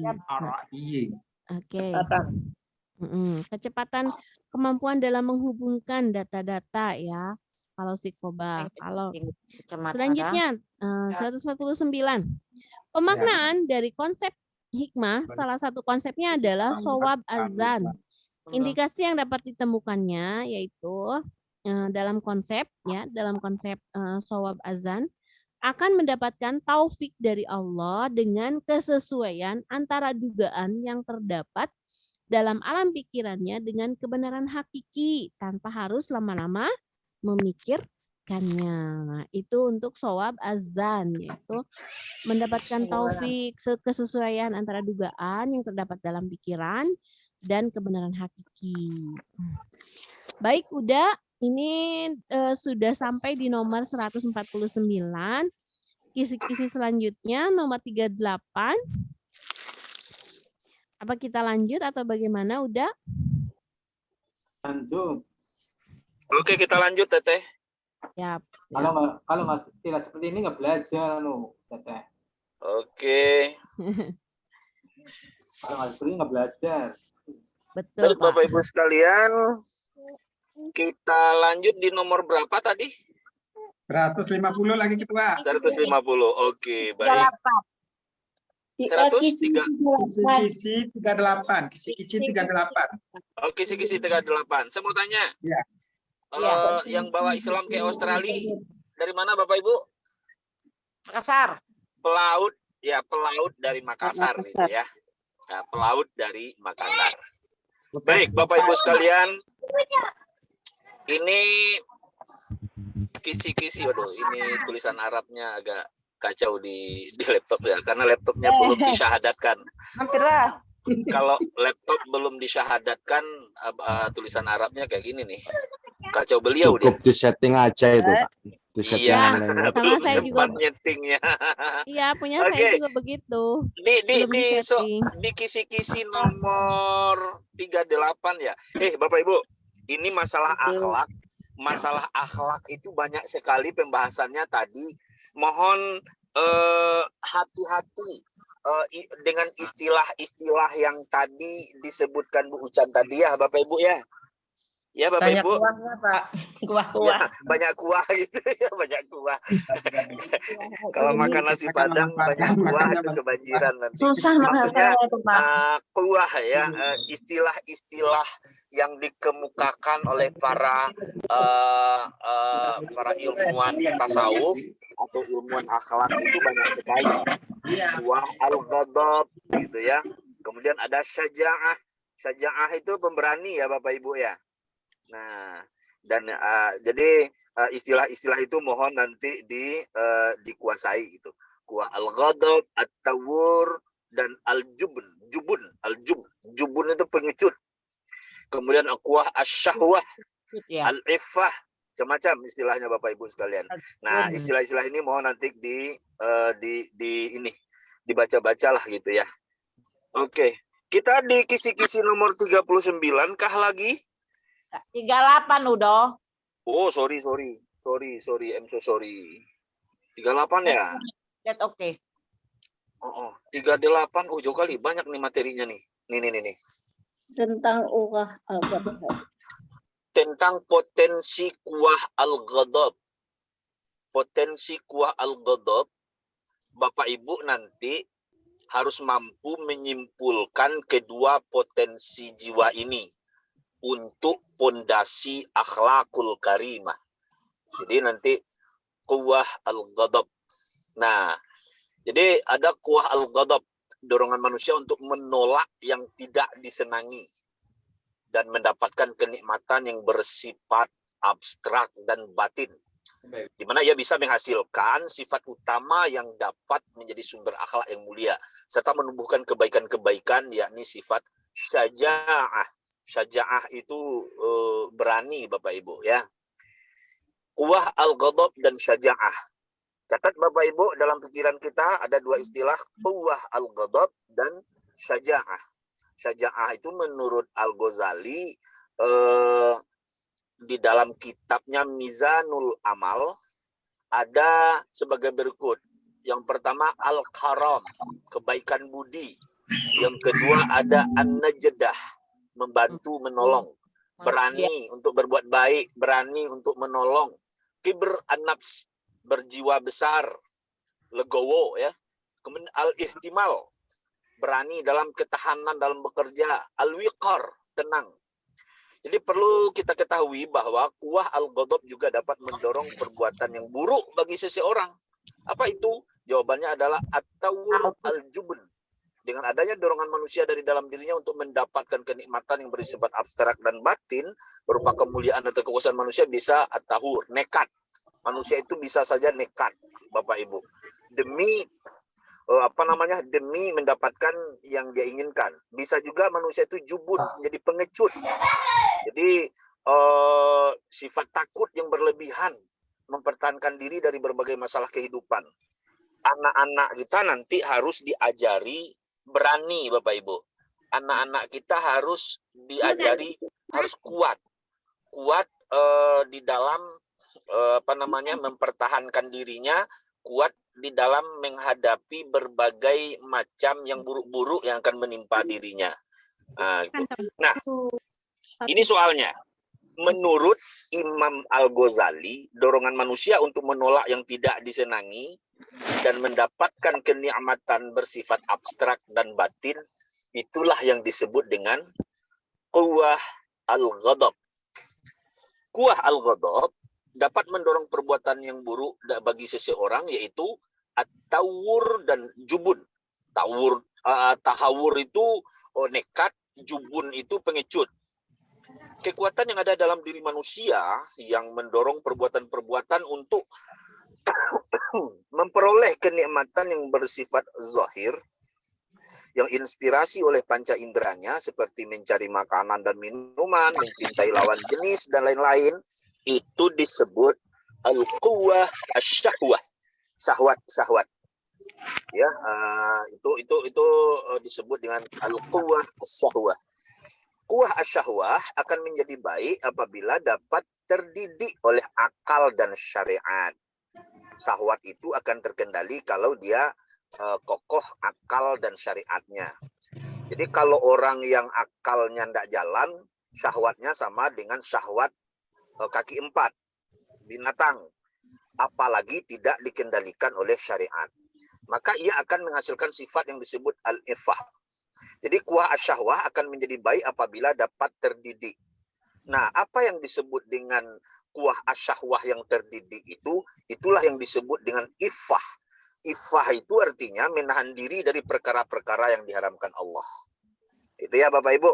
Jadi kuah asyahwah itu dia akan terkendali, ujung-ujungnya akan melahirkan al-ifah. Gitu Bapak Ibu. Kok saya kayak itu ya, kayak ahli benar menjelaskan, padahal ini juga sembari belajar juga nih dari materi Bapak Ibu itu. Oke, kita lanjutkan. Kira-kira paham ya Bapak Ibu? Paham Pak. Oke, lanjut. Paham Pak. Menurut Ibnu Maskawih, Bapak Ibu, tokoh-tokoh ini harus ingat-ingat kita, Al-Ghazali, Ibnu Maskawih dan lain-lain. Menurut Ibnu Maskawih, di dalam diri seseorang itu terdapat kekuatan jiwa yang sangat penting dalam membentuk akhlak. Nah, al-quwwah, kekuatan jiwa itu menurut Ibnu Maskawih, quwwah al-ilmi, quwwah asyahwah, quwwah al-ghadab. Nah, itu dia. Ada 3. Menurut Al-Ghazali, quwwah al-adl merupakan penyeimbang kekuatan dari. Jadi, oleh Imam Al-Ghazali ada quwwah al-adl. Ya, kekuatan untuk berlaku adil, untuk menyeimbangkan kuah al-ilmi, kuah asyahwah dan kuah al-ghadab. Nah, jika dalam kehidupan seseorang memiliki sikap rela menerima menerima keputusan Allah, tentu ia akan dijamin akan dapat hakikat dunia, menjadi orang yang beruntung, mudah bersyukur, terhindar dari sifat hasud, dan terhindar dari problema kehidupan dunia. Maka dia telah memiliki sifat, jawabannya adalah qanaah. Jadi orang yang sikap rela menerima keputusan Allah. Itu kata kuncinya nanti Bapak Ibu. Hei Bapak Ibu, halo. Nanti ketika mengerjakan soal tuh, tolong dicari keywordnya. Keyword itu kata kuncinya. Dari sekian banyak rangkaian kata-kata, tekstur, redaksi soal itu, apa yang menjadi kata kunci di situ?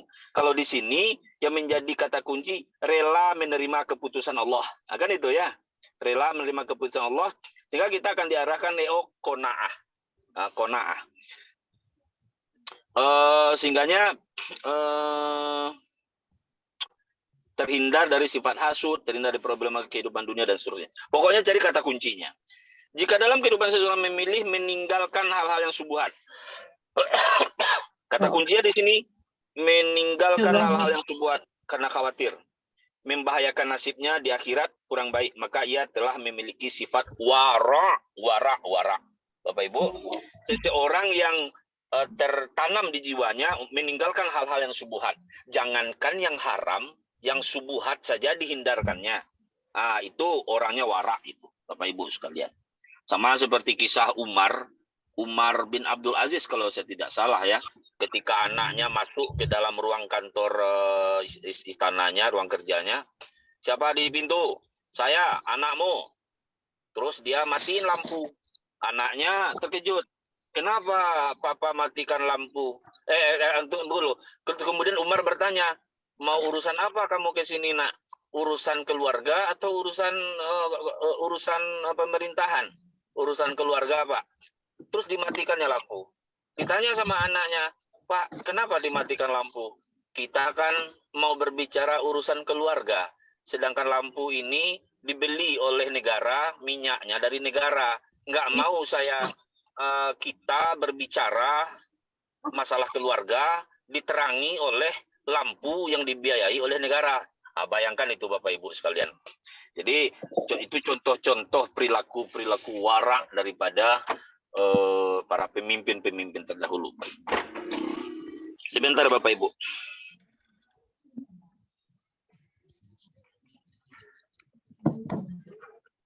Oke, next. Kita lanjutkan. perilaku kasih sayang hendaknya diterapkan kepada, wah ini kasih sayang nih. Berkasih sayang itu ya enggak cuman kepada manusia Bapak Ibu. Hewan, tumbuh-tumbuhan, lingkungan di sekitarnya. Jadi wujud daripada Ar-Rahman ya. Sifat ini memiliki fungsi menguatkan keinginan untuk melakukan ketaatan. Jadi sifat yang memiliki fungsi untuk menguatkan keinginan melakukan ketaatan itu adalah rojak. Rojak itu harap. Jadi kata-kata rajin, ada dosen saya dulu menjelaskan Bapak Ibu. Tahu enggak kalian katanya? Kata-kata rajin itu berasal dari apa? Ternyata berasal dari rojak. Orang yang mengharapkan sesuatu yang akan dicapainya, dia pasti rajin. Rajin, orang yang berharap gitu ya. Jadi orang yang menguatkan keinginannya untuk melakukan ketaatan disebut dengan rojak. Bapak Ibu sekalian masih kuat? Kuat, Pak. Oke. Masih. Semangat, Pak. Bismillahirrahmanirrahim. Kita lanjut. Menurut Imam Al-Ghazali, dorongan yang bisa menghasilkan sifat utama yang dapat menjadi sumber akhlak yang mulia serta menumbuhkan kebaikan-kebaikan, yakni sifat kebenaran adalah kata kuncinya di sini, dorongan yang bisa menghasilkan sifat utama. Dorongan ya, dorongan yang menghasilkan sifat utama yang dapat menjadi sumber akhlak mulia. Jadi quwwah al-ghadab. Quwwah al-ghadab kuncinya di sini Bapak Ibu sekalian. Atau kekuatan untuk apa namanya itu? Sebentar. Keyboard. Kekuatan dorongan untuk menghasilkan sifat utama yang dapat menjadi sumber akhlak mulia. Quwwah al-ghadab.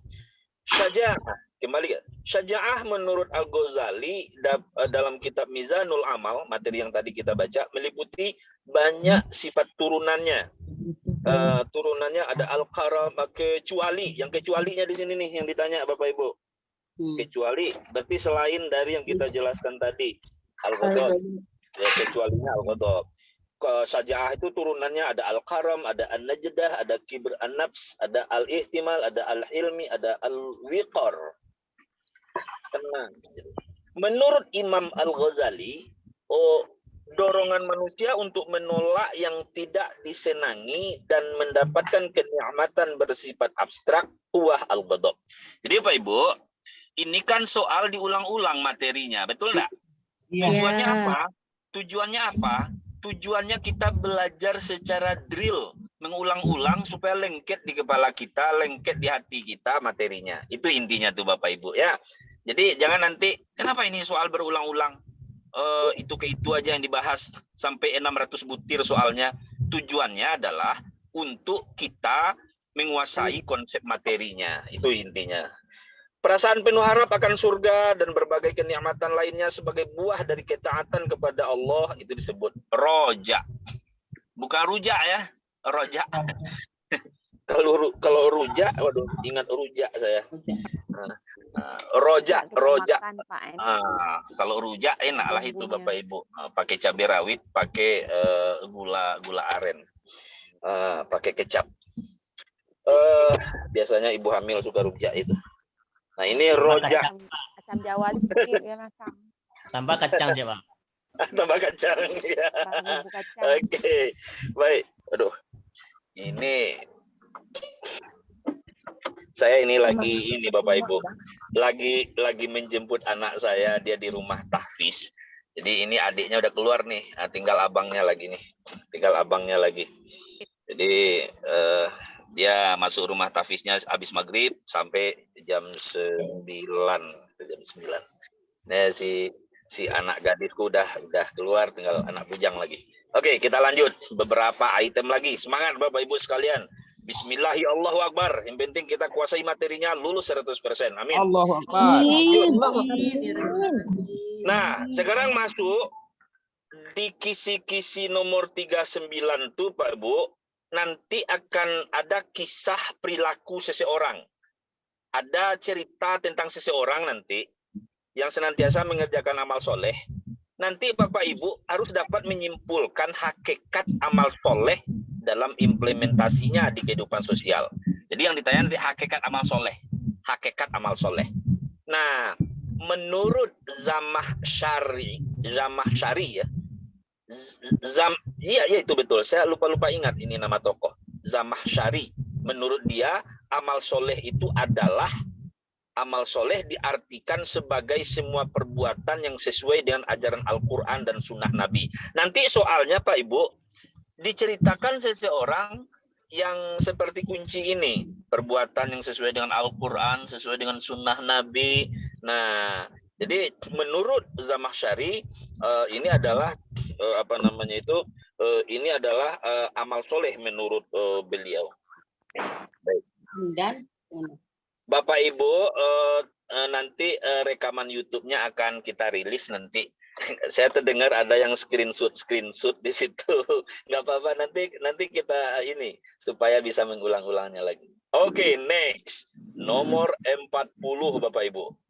Nomor 40 disajikan narasi kisi-kisi nomor 40 itu nanti ada narasi tentang kisah perilaku seseorang yang senantiasa mengerjakan amal soleh. Bapak Ibu nanti bisa menentukan keberadaan iman kepada Allah sebagai pondasi amal soleh dan implementasi dalam kehidupan. Jadi ada seseorang diceritakan nanti dalam soalnya itu Pak Ibu, bukan ini soal yang akan muncul. Jadi nanti seseorang itu senantiasa melakukan amal soleh, kemudian nanti yang menjadi pondasi amal soleh itu adalah iman kepada Allah dalam implementasi kehidupan sosial kemasyarakatan. Nah, jadi intinya adalah konsep ini yang kita kaji konsep nih.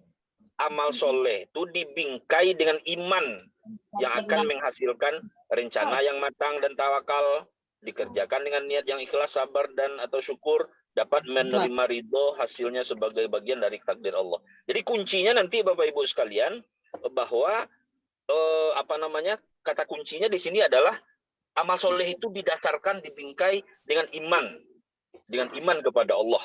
Pondasi amal soleh itu. Nomor 41 Bapak Ibu sekalian,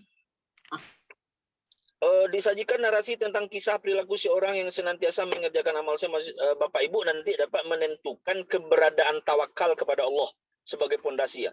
Jadi kalau tadi iman sebagai pondasi, sekarang tawakal. Tawakal, ada iman, ada tawakal gitu. Nah, menurut Ibnu Qayyim bahwa amalan dan penghambaan hati dengan menyandarkan segala sesuatunya hanya kepada Allah semata, percaya terhadap Allah, berlindung hanya kepadanya, dan ridho atas sesuatu yang menimpa dirinya berdasarkan keyakinan bahwa Allah akan memberikan segala kecukupan bagi dirinya dengan tetap berikhtiar semaksimal mungkin untuk dapat memperolehnya adalah pengertian dari tawakal. Jadi ini konsep tawakal menurut Ibnu Qayyim. Jadi nanti Bapak Ibu ada ini yang stressing pointnya ini Bapak Ibu harus paham hakikat tawakal itu apa. Nanti ada kisah seseorang diceritakan di soal itu. Bapak Ibu bisa menentukan orang ini tawakal. Opsinya bisa saja nanti A tawakal, B sabar, C ikhlas, D rojak segala macam. Jadi nanti Bapak Ibu harus bisa mendudukkan, memfahamkan konsep tawakal. Sorry Bapak Ibu, kita skip dulu ini, harus saya syahadatkan ini dulu baru bisa terbaca tulisan Arabnya. Sorry. Kita lanjut dulu ya, kita skip dulu. Soal nomor 42. Disajikan teks hadis tentang al-haya, malu. Mahasiswa dapat mengidentifikasi manfaat perilaku malu. Manfaat perilaku malu dalam kaitannya dengan pembentukan akhlak pribadi. Jadi sifat atau perasaan yang paling tepat untuk membentengi seseorang dari melakukan yang rendah atau kurang sopan adalah al-haya, malu. Ya, malu itu penting, tapi jangan malu-maluin. Ya, malu berbuat dosa, malu berbuat salah, dan tentu dengan malu itu bisa membentengi seseorang dari berbuat dosa. Kemudian sifat ini memiliki manfaat sebagai benteng pemeliharaan akhlak seseorang. Nah, ya, itu al-haya. Jadi nanti Bapak Ibu konsep al-haya, kemudian manfaat perilaku al-haya. Manfaat. Jadi nanti kisi-kisi 42 itu Bapak Ibu diarahkan nanti manfaat perilaku malu. Nah, gitu ya, manfaat perilaku malu. Baik Bapak Ibu sekalian, selanjutnya kita nanti sampai soal 200. Sampai soal 200, Bu Ucan masih di sini? Halo Bu Ucan. Hadir udah sambil ngedaftarin KTA ini. Oke. Ya. Sekarang stop KTA-nya dulu, lanjut nomor 172 dulu, Teh Ucan. Siap. Saya istirahat sebentar, nanti kita lanjutkan. Siap. Oke, Bapak Ibu, kita lanjutkan dan simak baik-baik. Baik. Oh, share screen-nya dari aku ya. Oke. 143 ya. 172. 72. Baik. Ini ya. Sudah terlihat Bapak Ibu? Sudah. Ya, sedang berjalan. Ya, sudah. Oke. Kisi-kisi nomor 43 disajikan teks hadis tentang al-khauf ya. Al-khauf itu Takut melakukan sesuatu ya, yang betul. Baik Bapak Ibu. 172. Jika seseorang sudah ada proteksi diri, terutama dari perbuatan, kemaksiatan atau dosa dan nafsu, dia juga sudah tidak ujub atau berbangga diri dan sombong, maka dia telah memiliki sifat khauf ya. Oke. Selanjutnya, seseorang agar tidak ujub atau berbangga diri dan sombong, yang paling tepat dia memiliki sifat khauf ya. Tidak ujub, tidak sombong, tidak berbangga diri, itu yang paling tepat dia memiliki sifat khauf. Oke. 174. Perasaan takut terhadap siksa dan keadaan yang tidak mengenakan karena kemaksiatan dan dosa yang telah diperbuat adalah pengertian dari khauf juga, perasaan takut terhadap siksa dan keadaan. Ya. 175. Arman sudah menginjak remaja, tetapi mereka merasa tidak nyaman apabila meninggalkan kewajiban-kewajibannya sebagai hamba Allah dan meninggalkan larangan-larangannya. Maka Arman memiliki sifat khauf. Nah, ini disajikan dalam bentuk narasi ya, dalam bentuk contoh, masih berhubungan dengan sifat khauf. Saya belum bisa, hadisnya belum bisa dibuka nih karena settingan bahasa Arabnya. Kisi-kisi nomor 44 disajikan kisah tentang seseorang yang selalu berbuat baik kepada orang lain melalui pikiran, perbuatan, dan hartanya. Ya, ini kita bisa membuktikan dan perilaku, sikap dan perilaku kasih sayang kepada orang lain dan memberi manfaat besar pada diri sendiri. Ya.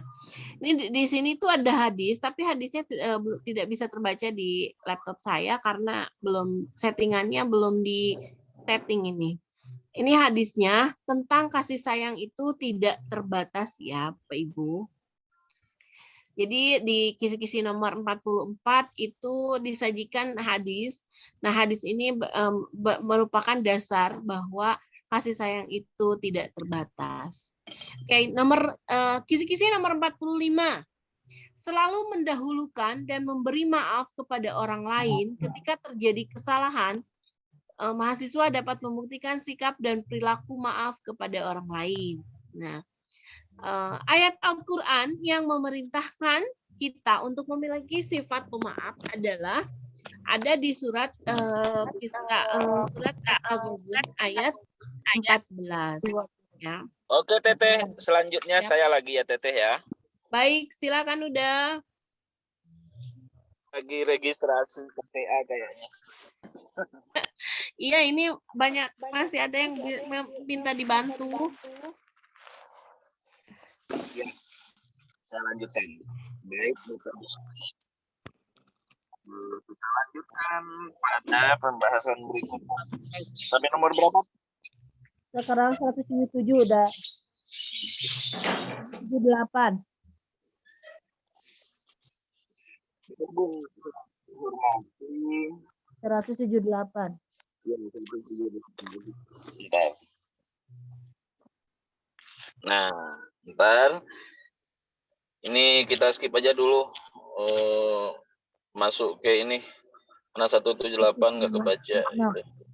Di sini, jika kalian bisa memaafkan dan memperbaiki dan mengampuni mereka, maka sesungguhnya Allah Maha Pengampun lagi Maha Penyayang. Jadi ini terkait dengan akhlak seseorang yang harus menjadi seseorang yang pemaaf. Gitu.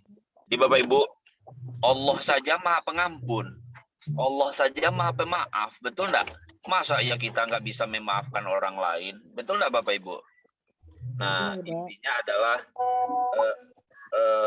kita dituntut dan dituntun untuk menjadi pribadi yang pemaaf. Begitu juga anak-anak kita. Bapak Ibu, nanti di kisi-kisi nomor 46, jadi nanti ada deskripsi dan ilustrasi tentang sifat Ar-Rahman. Nah, ini masuk Asmaul Husna nih Bapak Ibu. Sifat Ar-Rahman. Jadi nanti kita harus bisa menunjukkan adanya sifat tertentu dalam kehidupan manusia. Sifat manusia yang sinkron dengan nilai-nilai Ar-Rahman. Itu intinya. Jadi sifat Ar-Rahman itu Maha Pengasih, meliputi seluruh makhluk Allah, baik yang beriman maupun yang kafir. Jadi Allah memberikan alam semesta ini seperti air, udara, bumi, dan sebagainya ke semua makhluknya tanpa pandang bulu. Jadi kita harus meneladani betul sifat Ar-Rahman itu, yaitu dengan cara menjadi orang yang selalu mengasihi antar sesama makhluk Allah. Nggak dipandang mau taatkah dia, mau tidak, mau perempuan, mau laki-laki, mau orang dewasa, mau orang anak kecil, mau manusia, hewan, binatang, tumbuh-tumbuhan, segala macam. Pokoknya makhluk Allah. Ar-Rahman itu harus nyebar, ya, sifat kasih sayang itu harus nyebar ke seluruh makhluk. Nah, jadi pertama-tama kita yang mempunyai kecukupan harta harus menjadi orang yang dermawan, menjadi orang yang selalu membantu orang lain, gitu ya. Kemudian lanjut dengan cara tolong menolong antar sesama, membantu orang lain yang membutuhkan. Ada hadis yang diriwayatkan oleh Imam Tirmizi, bukanlah dari golongan kami orang yang tidak mengasihi yang dan menyayangi yang lebih muda. Malam yarham saghirona, ada hadisnya tuh. Ya'rif kabirona falaisa minna. Ya kira-kira gitulah. Intinya kata Nabi, bukan golonganku orang yang nggak mau hormat sama orang tua dan nggak mau kasih sama yang kecil, gitu, sayang sama yang kecil kayak gitu. Nah, jadi nanti Bapak Ibu sekalian, ini ada di sini materi-materinya makna Ar-Rahman menurut Quraisy Shihab dan menurut Al-Ghazali itu buah yang dihasilkan dari Ar-Rahman itu adalah aktivitas seseorang adalah bahwa ia akan merasakan rahmat dan kasih sayang kepada hamba-hamba Allah yang lengah, dan ini mengantar yang bersangkutan untuk mengalihkan mereka dari jalan kelengahan menuju jalan Allah dengan memberinya nasihat secara lemah lembut, tidak dengan kekerasan, memandang orang-orang berdosa dengan pandangan kasih sayang. Jadi Pak Ibu, selama ini kan kita memandang orang berdosa tuh benci, gitu kan, benci. Kita gini, memandang perbuatan dosanya benci, tapi memandang orangnya kita harus pandang dengan kasih sayang, dalam kasihan gitu ya. Kasihan kita dia berbuat begitu, kemudian timbul kelembutan hati kita untuk ngajakin dia ke jalan yang benar gitu. Inilah hakikat sebuah kasih sayang itu sebenarnya Bapak Ibu. Jadi kita tuh salah satu, ini agak luas pemahaman kita dikit. Kita mandang seseorang itu, seseorang yang berbuat jahat, seseorang yang berbuat buruk, seseorang yang berdosa itu, kalau selama ini kan benci, ya. Oke, perbuatannya kita benci gitu. Tapi ada satu hal yang nggak boleh kita lupakan, bahwa di dalam hati kita harus tetap ada kasihan sama dia gitu, kasih sayang sama dia. Gimana caranya kita ngajakin dia ke jalan yang benar gitu. Dengan itu bukti kita kasih sama mereka gitu. Nah, itu intinya salah satu hakikatnya Bapak Ibu. Lalu apa manfaat kita meneladani sifat Ar-Rahman? Jadi hati kita akan menjadi tentram. Ini manfaat ini. Semua hal akan jadi damai. Kita selalu dikasih dan disayang Allah. Jadi ada sebuah hadis, katanya sih hadis do'if itu, ketika saya di pesantren dulu ada hadisnya begini. Irhamu man fil ardi yarhamukum man fis sama, gitu ya.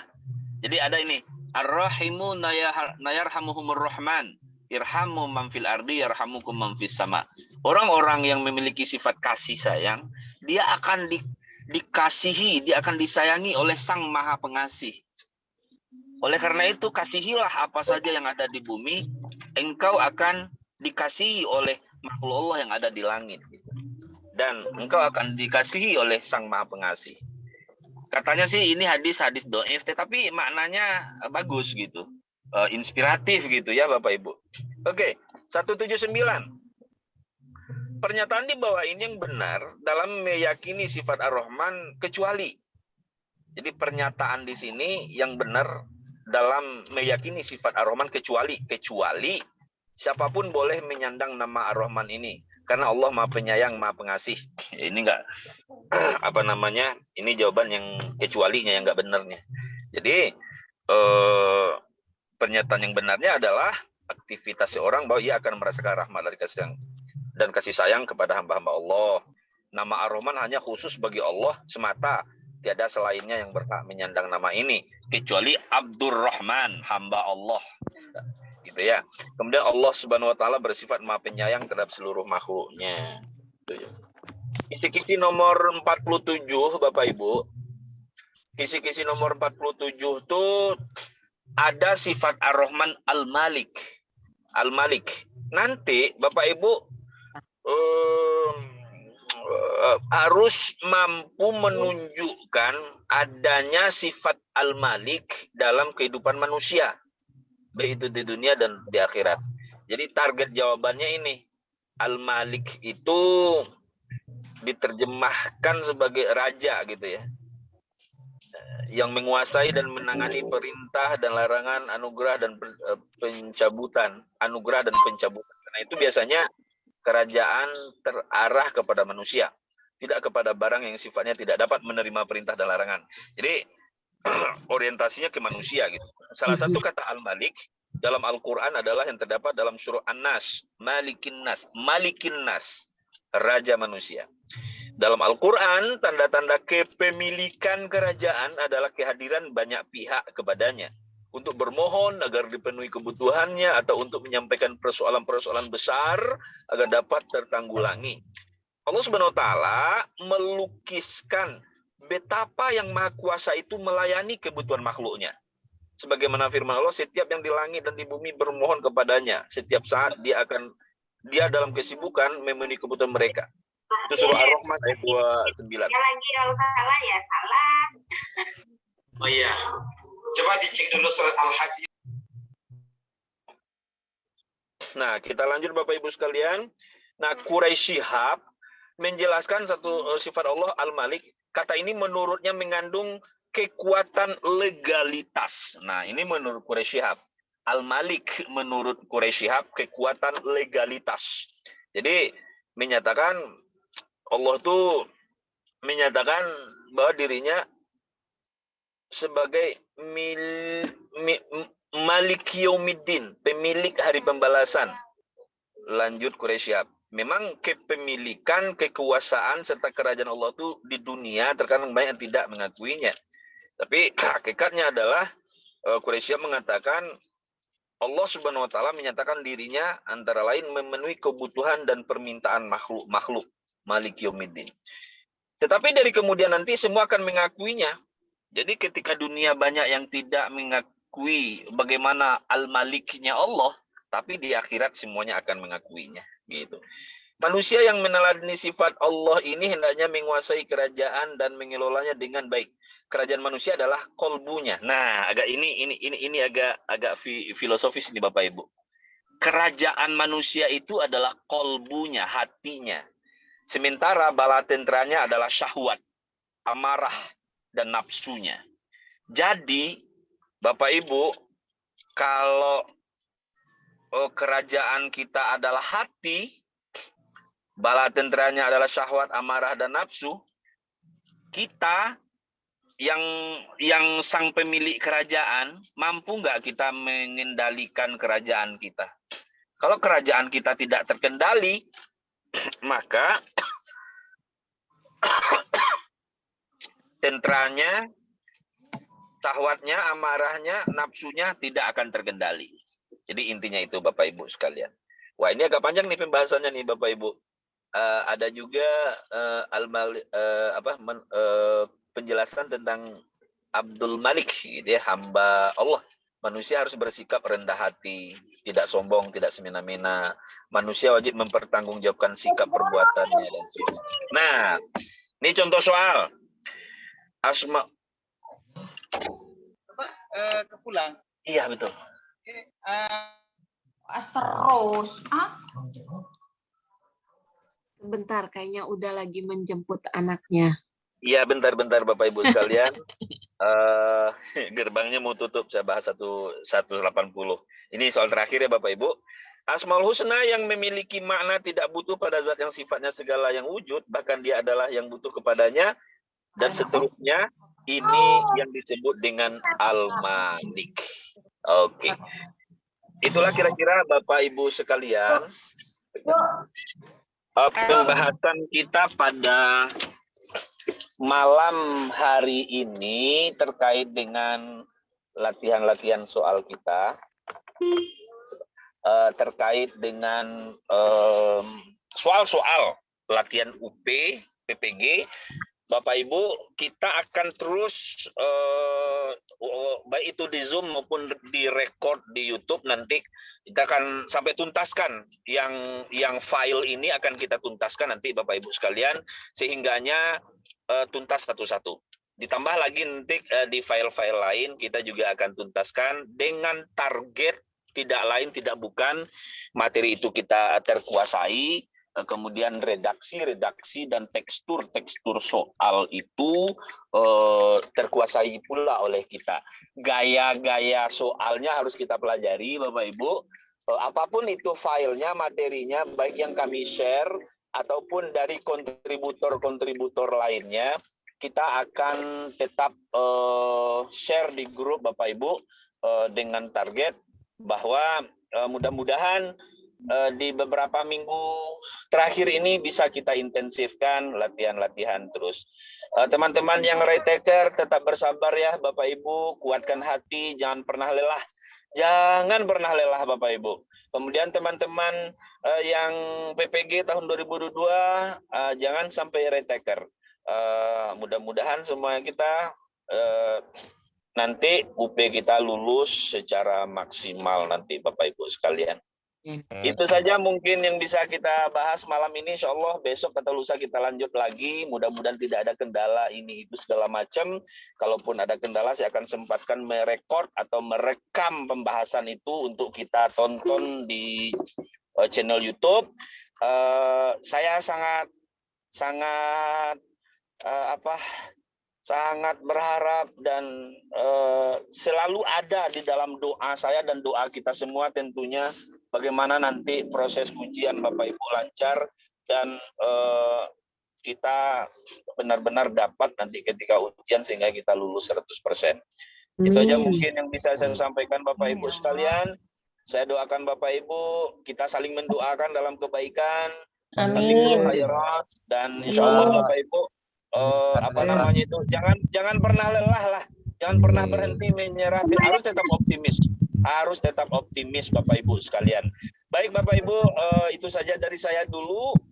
Semoga Allah senantiasa mengilhamkan kepada kita ilmu-ilmu yang bermanfaat, sehingga kita dijernihkan hati, akal, dan pikiran kita hendaknya sampai nanti sukses kita.